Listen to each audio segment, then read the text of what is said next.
सामान्यतः यसरी रहनुपर्ने भएको हुनाले र अघोषित रूपमा लकडाउन रहिरहेका सन्दर्भमा म यसलाई नखोलिकन केही कुरा बोल्ने अनुमति माग्दछु।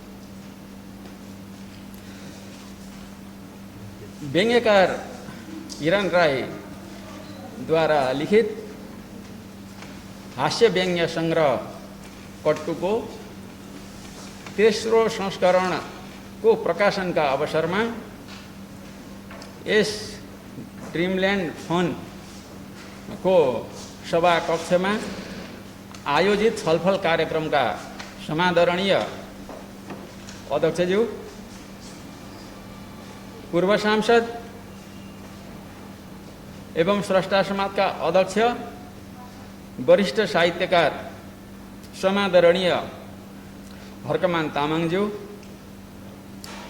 विभिन्न राजनीतिक र सामाजिक क्षेत्रमा आबद्ध व्यक्तित्वहरू, कवि, गीतकार, सङ्गीतकार, गायक र पत्रकार महानुभावहरू, कृतिका लेखक आदरणीय हिरण राईज्यू र विभिन्न साहित्यिक सङ्घ संस्थासँग आबद्ध त्यसका नेतृत्वदायी भूमिकामा रहनुहुने साहित्यकार महानुभावहरू सबैमा र यहाँ उपस्थित साहित्यप्रति अनुराग राख्नुहुने सम्पूर्ण महानुभावहरू र बेलबारी नगरले चाँडै नै एकजना महिला चिकित्सक प्राप्त गर्न लागेको रहेछ र उहाँलाई विशेष धन्यवादका साथ म यस व्यङ्ग्य निबन्ध सङ्ग्रहका बारेमा केही कुरा राख्न चाहन्छु। तर समयको कारणले गर्दा यी पनि समय यो पनि फाल्तु भइरहेको छ कि भन्ने कुरो चाहिँ सचेततापूर्वक ठान्दै डाँडा डाँडै कुद्ने विचार गरेको छु। म गहिराइमा जाने हो भनेदेखि 1 घण्टा 40 मिनट अथवा 1 घण्टा 45 मिनट कहिलेकाहीँ यहाँहरूले अनुभव पनि गर्नुभएको छ, त्यो म गर्दिनँ। अब म यसलाई प्रारम्भ गर्छु, भन्न खोजेको कुरो प्रारम्भ गर्छु। जब व्यङ्ग्यकारले आफूले गर्भधारण गरेको कुरा अनुभव गर्नुभयो, त्यसपछि मसँग विभिन्न संस्कारहरूमध्ये एउटा संस्कार अब सफलतापूर्वक यो गर्भ अवतरण भयो भने सफलतापूर्वक यसको विभिन्न संस्कारहरूमध्ये एउटा संस्कार चाहिँ यहाँले गरिदिनु पर्यो भनेर सम्पर्क गर्नुभयो।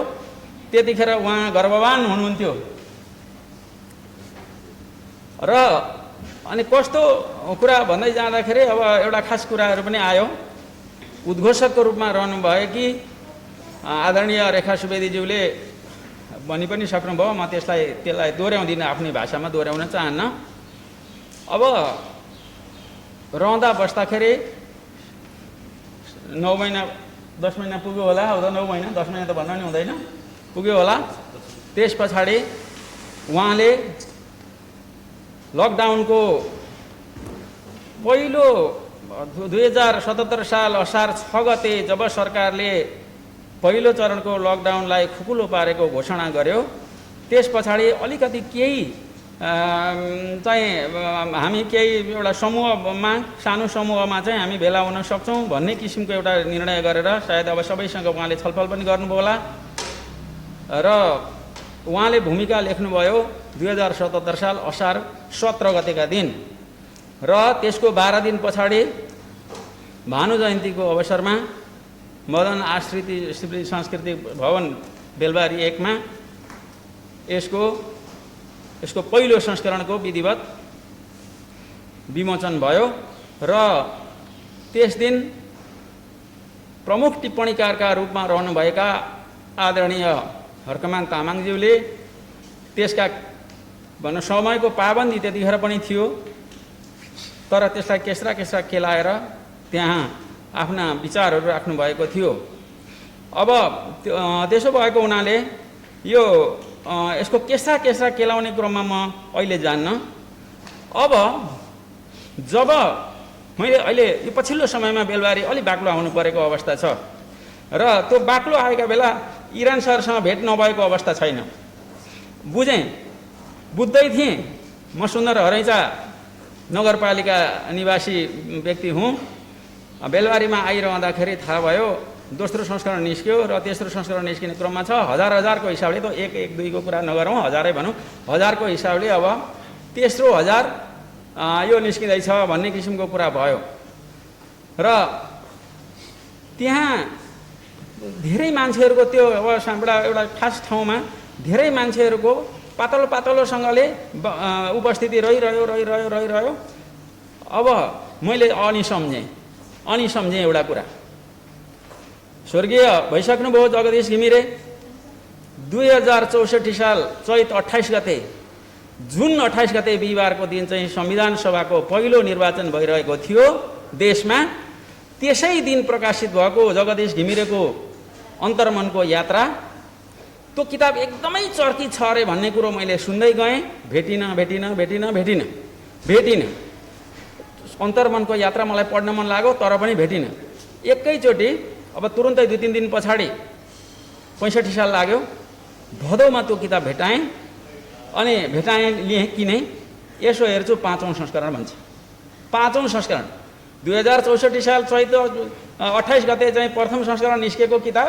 त्यो 2-3 महिना 4 महिनाको अवधिमा मैले भेटाउँदाखेरि पनि 1 महिना अगाडि अथवा 15 दिन अगाडि छापिएको थियो होला र त्यो किताब मसँग छ अहिले। त्यो त्यस्तो किसिमले चाहिँ भनौँ न त्यो भएछ। र अनि मैले पढेँ एकदम आद्यो पान्त पढ्दाखेरि त्यो किताब साँच्चै पढ्नुपर्ने रहेछ। अन्तर्मनको यात्रा जोसुकैले पनि पढ्नुपर्ने रहेछ। एउटा नैतिक मूल्य र मान्यताका साथमा जीवन व्यतीत गर्ने हो भने, समाजका लागि केही गर्ने हो भनेदेखि जगदीश घिमिरेको अन्तर्मनको यात्रा पढ्नै पर्ने रहेछ भन्ने निष्कर्षमा म पुगेँ। र म जुन क्षेत्रमा चाहिँ सेवा गर्थेँ त्यहाँका सेवाग्राहीहरूलाई मैले यो कुरा ठुलो स्वरमा भनेँ। अब कट्टुको जहाँसम्म सवाल छ झन्डै त्यस्तै खालको स्थिति देखियो। किनभने जगदीश घिमिरे त अब एउटा राष्ट्रिय स्तरमा धेरै माथि सबैले धेरैले चिनेको एउटा अन्तर्राष्ट्रिय व्यक्तित्व भइसकेको व्यक्ति। त्यसले गर्दाखेरि उहाँको चाहिँ एउटा राजधानीमा खास गरी ज्यादै ठुलो पपुलेसन जनसङ्ख्या भएको ठाउँमा उहाँलाई चिन्ने जान्ने मान्छेहरू पनि एकदमै ठुलो सङ्ख्या। त्यस हिसाबले त्यो भयो होला। अनि त्यस पछाडि गएर भ्यालीभन्दा बाहिर पनि त्यसको चर्चा परिचर्चा चल्दै जाँदाखेरि अब हामी कहाँ पनि आइपुग्यो होला। अब एउटा चाहिँ सामान्य अब अहिले नगरपालिका त छ तर के छ भनेदेखि यो नगरपालिकाहरू धेरै नगरपालिकाहरू बच्चाकै रूपमा किशोर अवस्थामै छन्। अब सबै ग्रामीण परिवेश नै छ। हामी गाउँमै छौँ भन्दा पनि हुन्छ। त्यस्तो अवस्थामा यो किताब असार 29 गतेदेखि अब अहिलेसम्म चाहिँ 3000 प्रति छापिसक्यो भनेपछि यो अभूतपूर्व घटना हो। त्यसो हुँदाखेरि उहाँलाई म हार्दिक बधाई पुनः ज्ञापन गर्दछु। अब एउटा कुरा म भन्न चाहन्छु के भन्दाखेरि हास्यव्यङ्ग्यकार इरान राई जो गुरु हास्यव्यङ्ग्यकारको नाम बारम्बार लिने गर्नुहुन्छ, उहाँ यसपटक एउटा अब भनौँ न यही कोरोनाकै कारण भन्नु पर्यो। हुन त के कोरोनाको बहाना गरेर अनेकौँ कुराहरू टार्न पनि सकिएको पनि छ होला। तथापि कोरोनाकै कारण मलाई लाग्छ त्यो गर्न सकिएन। भैरव बरियाल 1993 साल असोज 5 गते जन्मनु भएको रहेछ। 40 वर्षको उमेरमा 2033 साल असोज 19 गतेको दिन उहाँको देहावसान भएको रहेछ। यो जानकारी साल मात्रै मलाई थाहा थियो। मिति उपलब्ध गराउने उहाँले नै उपलब्ध गराउनु भएको हो। र त्यसमा चाहिँ विमोचन गर्ने कार्यक्रम अथवा यो हास्यव्यङ्ग्य गर्ने कार्यक्रम चाहिँ गर्नुपर्छ भने जस्तो भइरहेको थियो। तर त्यो अब विभिन्न कारणले गर्दाखेरि सम्भव भएन। अब म के चाहन्छु भन्दाखेरि हाम्रो काम भनेको हामी समीक्षा गर्ने मान्छेहरू जो छौँ, हाम्रो काम भनेको सर्जकलाई सकेसम्म ध्यानपूर्वक सुन्ने सर्जकलाई अझ परिमार्जित अझ परिष्कृत ढङ्गबाट चाहिँ आगामी प्रकाशनहरू चाहिँ हुन सकुन् भन्ने कुरा पनि हो। त्यसो भएको हुनाले उहाँमा अब एकदमै उदाहरणीय गुणहरूमध्ये एक मैले पाएको यहाँ म व्यक्त गर्न चाहन्छु। साहित्यकारले भाषाप्रति सजग हुनैपर्छ। हाम्रो पछिल्लो समयमा, खास गरी पछिल्लो दशकमा जति साहित्यिक कृतिहरू चाहिँ एउटा सस्तो रूपमा बजारमा आइरहेका छन्, त्यसको गुणवत्तालाई सूक्ष्म ढङ्गले निहाल्ने हो भनेदेखि त्यसमा भाषिक कमजोरी, वर्णनातीत अथवा वर्णन गर्न नसकिने खालका चाहिँ भाषिक कमजोरीहरू छन्। कहिलेकाहीँ मैले मभन्दाखेरि धेरै धेरै धेरै नै पढेका मान्छेहरूका आर्टिकलहरू पनि यसो हेर्न पाउँछु। त्यहाँ 100% शुद्धताको अपेक्षा गरेर हेर्छु। अब म त धेरै तलको मान्छे हुँ। म भाषिक हिसाबबाट किर्तिपुर टेकेको मात्रै छु भनौँ न। किर्तिपुरको डाँडो मैले टेक्न चाहिँ टेकेको छु, त्यहाँ यताउता केही पनि गरेको छैन। किर्तिपुरमै छन् मान्छे भनिन्छ, कमलादीमै छन् मान्छे भनिन्छ। त्यही किर्तिपुरको कमलादीमा रहेका मानिसहरू मध्येकै कसैका भाषा मैले हेर्दै जाँदाखेरि ओहो भन्छु म। त्यसले गर्दाखेरि उहाँमा रहेको सबभन्दा राम्रो कुरा के लाग्यो भने भाषाप्रति अत्यन्तै सजग। पेसागत हिसाबले अङ्ग्रेजी भाषा सञ्चालन गरेर उहाँ जीविकोपार्जन गर्ने व्यक्ति हुनुहुन्छ। नेपाली भाषाप्रति उहाँले लिएको चासो मलाई अभूतपूर्व लाग्यो, अभूतपूर्व। म उहाँलाई पहिलादेखि नै चिन्दै जाँदाखेरि 2067 सालमा भाग्यवश म प्रधान सम्पादक रहेको मोरङ निबन्ध सङ्ग्रह 331 पेजको चाहिँ निकै मोटो किताब प्रकाशित भयो। व्यङ्ग्यकारको व्यङ्ग्य नै छ त्यहाँ। अब त्यतिखेर एउटा उदाहरणका लागि उहाँ कति कन्सियस हुनुहुन्छ भन्दाखेरि श्रद्धाञ्जली शब्द ह्रस्व लेख्ने कि दीर्घ लेख्ने छलफल भयो। बृहत नेपाली शब्दकोश जुन आधिकारिक शब्दकोश हो, त्यो एउटा शब्दका लागि मैले त्यसलाई अन्डर इस्टिमेट गर्दिनँ। अहिले त्यसैलाई मानेर नै हामी चलिरहेका छौँ। तथापि साह्रै दुःख लाग्यो, साह्रै दुःख लागिरहेको छ। श्रद्धाञ्जली शब्द विकल्प समेत नदिइकन दीर्घ मात्रै लेखिदियो त्यसले। त्यही किताबले पुष्पाञ्जली ह्रस्व लेखेको छ, होइन पुष्पाञ्जली ह्रस्व लेखेको छ क्या। तिलाञ्जली ह्रस्व लेखेको छ, 565 पेज थियो, अहिलेकोमा कति छ पनि 565 पेजमा तिलाञ्जली भेटिन्छ। हरियोमा चाहिँ अब अहिले रातो आएको छ, कति छ भनेदेखि त्यहाँ पनि के रहेछ भनेदेखि जुन व्यथिति छ देशमा, त्यो व्यथिति भनेको भाषामा पनि छ र उहाँहरूमा पनि त्यो पुगेको छैन। आखिरमा गएर चाहिँ त्यो अञ्जली भन्ने शब्द ह्रस्व हामी यहाँ श्रद्धाञ्जली दिँदाखेरि इरान सर लगायत हामी सबै ह्रस्व लेख्छौँ। तर मोबाइलमा के गरिहाल्छ भन्दाखेरि हामीले फेरि लिङ्क खोजेर ह्रस्व गर्नुपर्ने हुन्छ, तुरुन्तै दीर्घ गरिहाल्छ उसले, हो कि। उदाहरणको कुरा, ह्रस्व दीर्घको कुरा धेरै गरेर समय फाल्नु छैन। त्यसो भएको हुनाले मलाई लाग्छ कट्टुको भाषा मैले हेरेँ, मिहिन किसिमले हेरेँ, आफ्नो बुद्धि र बुताले भ्याएसम्म हेरेँ। त्यसपछि उहाँलाई मैले सजेस्ट गरेँ, किनभने उहाँ सजेसन लिने मान्छे हो भन्ने कुरो चाहिँ मलाई विश्वास दिलाउनु भएको हुनाले मैले चाहिँ लेखेँ। मलाई लाग्छ अब अर्को पुस्तक जुन अब यसमा पनि परिमार्जन कति भयो, अथवा यो त परिमार्जित अवस्थामै छापिएको हो। एका सानातिना त्रुटिहरू भयो, मानवीय त्रुटि मात्रै भएका थियो पहिलो संस्करणमा, दोस्रो संस्करणमा। अहिले त्यो सम्भवतः त्यो भयो। तर अब आउने कृतिहरूमा मैले जुन उहाँलाई चाहिँ अब आफूले जानेको सजेसन दिएको छु, त्यस आधारमा उहाँ चाहिँ एकदम पुरै प्रतिबद्ध भएर मैले दिएका सजेसनहरू उहाँले चाहिँ एकदम सेभ गरेर राख्नु भएको छ। त्यो कुरो मलाई थाहा छ। भनौँ न अब अर्को पटक मैले त्यो सेवा गर्न पाएँ भनेदेखि त्यति धेरै मेरो श्रम खर्च हुने छैन भन्ने मलाई लागेको छ। अब एउटा कुरा मैले भन्नुपर्छ। अब यहाँ पूर्ववक्ता समीक्षकज्यूहरूबाट लिखित रूपमा पनि र मौखिक रूपमा पनि के अरे देशमा विद्यमान विकृति विसङ्गति आदि कुराहरूलाई चाहिँ उहाँले सूक्ष्म ढङ्गले नै अध्ययन गरेर आफ्नो निबन्ध सङ्ग्रह मार्फत उजागर गर्नुभएको छ भन्ने किसिमको कुरामा कुनै दुई मत छैन। अब दुईटा साना साना कुरा म सुनाउन चाहन्छु। एउटा हो यो बेलबारीबाट उपेक्षित रहेका शब्दहरूमध्ये तीनवटा शब्द अथवा तीनवटा मूल शब्द, तीनवटा शब्द चाहिँ के भनेदेखि यहाँबाट तिनीहरूले सम्मान पाए। पाठेघरले सम्मान पायो, वीर्य जमिनले सम्मान पायो, कट्टुले सम्मान पायो। अब किनभने कुन चिजको के महत्त्व हुन्छ भन्ने किसिमको कुरा जान्नु जरुरी छ, सबैले जान्नु जरुरी छ र यस्ता खालका नवस्रष्टाहरूबाट यस प्रकारका रचनाहरू चाहिँ लेखिनुपर्छ र लेखिएका छन् र प्रशंसित समेत भएका छन्। निकै ठुलो क्षेत्रमा प्रशंसित भए। यो 3000ले यो कुरा यसको बारेमा भनिहाल्यो र बादलजीको वीर्य जमिन र त्यसभन्दा अगाडिको पाठेघर पनि निकै ठुलो क्षेत्रमा, यति मात्र होइन मेची र महाकालीको भूभागभित्र मात्र होइन, त्यो भूभागभन्दा बाहिर वरिष्ठ समालोचकबाट त्यसका भनौँ उहाँको कवित्वका बारेमा निकै लामो लेख मैले पढ्न पाएँ। अब यो गौरवको कुरा हो। त्यस कारणले गर्दा मसिना तसिना कुरा भनेर चाहिँ हेप्ने, आइमाई केटाकेटी भनेर जुन भन्ने कुरा थियो अहिले त्यो शब्द नै प्रतिबन्धित छ, प्रतिबन्धित हुनुपर्छ। किनभने त्यसो भन्नु हुँदैन, केटाकेटीबाट पनि सिक्ने। अहिले चाहिँ यो जुन नेटको कुरा हो भनेदेखि नेटको 10 वर्षको नानीसँग हामीले सिक्नुपर्छ, उसलाई सबै आइहाल्छ, कहाँ पस्नुपर्ने पसिहाल्छ। हामीलाई अब त्यो कुरा थाहा हुँदैन होइन। कहिले पासवर्ड बिर्सेर चाहिँ पुरैसँगले फर्गटन भन्दाखेरि चाहिँ अब यस भन्नुपर्ने अवस्थाका छौँ हामी। त्यस कारणले यो कुरा धेरै राम्रो कुरा उठ्यो र यसमा विकृति विसङ्गतिको चाहिँ एउटा संक्षेपमा उहाँले चाहिँ बुझ्नुभएको छ। शिक्षाका क्षेत्रमा रहेको विकृति कस्तो छ भन्ने किसिमको कुरा उहाँ एउटा कुरा चाहिँ भनिहाल्नु पर्यो। दुईवटा कुरा भयो। अब त्यसो हुँदाखेरि के छ भने वास्तवमा 16वटा निबन्ध पठाउनु भएको थियो मलाई उहाँले, 15वटा मात्रै होइन, यहाँ 15वटा छन्।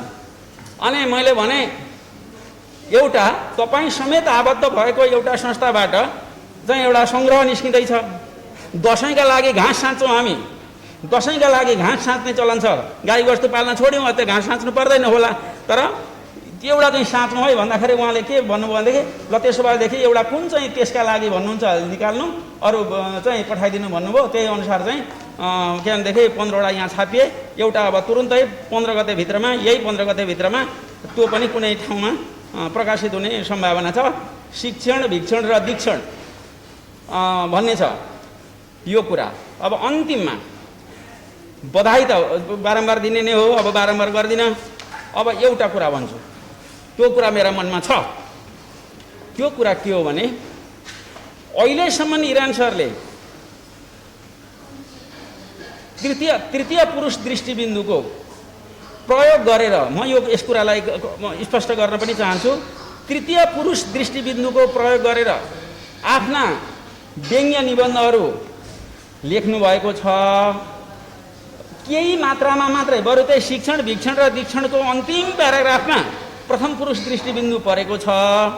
अब उहाँ प्रत्येक मान्छे पीडामा बाँचेको हुन्छ, हेर्दाखेरि राम्रै देखिनु पर्यो, हँसिलै देखिनु पर्यो, रुन्चे भएर हिँडेर कसैले पनि पत्याउँदैन र त्यो होइन पनि।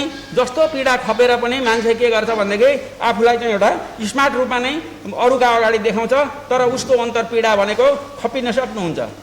अब व्यङ्ग्यका माध्यमबाट उहाँले आफूलाई प्रथम पुरुष दृष्टिबिन्दुमा मेरो भन्ने किसिमका निबन्धहरू पनि अब आउनु जरुरी छ। उहाँले भएका पीडाहरू इरान राई भन्नु त परेन होइन, इरान राई भन्नु परेन, केही भन्नु पर्यो, तर के भनेदेखि आउनु पर्यो क्या।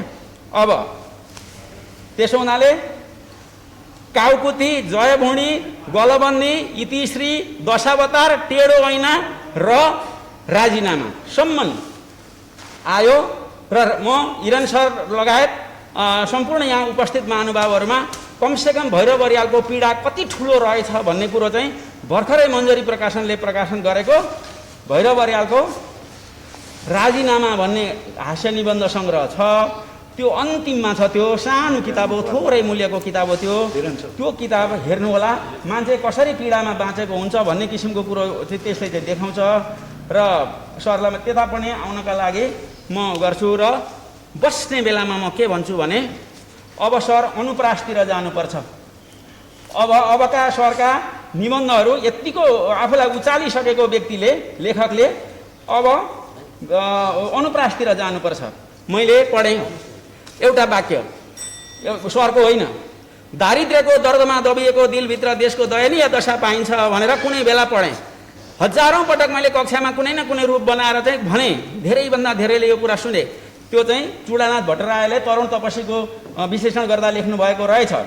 र यो अर्को त प्राय गरेर सबैले भन्छन् भैरव बरालको चरीचुच्चे चमा चको महत्त्व नबुझ्ने हो भने त हामी जस्ता बुर्कुच्चा फुच्चाले खिच्चाको बच्चा चाहिँ निच्च परे टुकुच्चा शब्द र त्यसको गहनता मापबाट चाहिँ हुनुभएको छ र एउटा देश समग्रमा चाहिँ एउटा देशमा रहेको चाहिँ विकृति विसङ्गतिलाई चाहिँ उहाँले चाहिँ शालीन ढङ्गबाट व्यङ्ग्य गर्नुभएको छ परिष्कृत भाषाका माध्यमबाट र उहाँलाई चाहिँ गुरुकै रूपमा सधैँभरि गुरुका रूपमा नै लिएर यहाँले अबका सिर्जनाहरू गर्नुभयो भनेदेखि भविष्य समुज्वल छ भन्दै मेरो लामो भनाइ यहीँ अन्त्य गर्छु। धन्यवाद।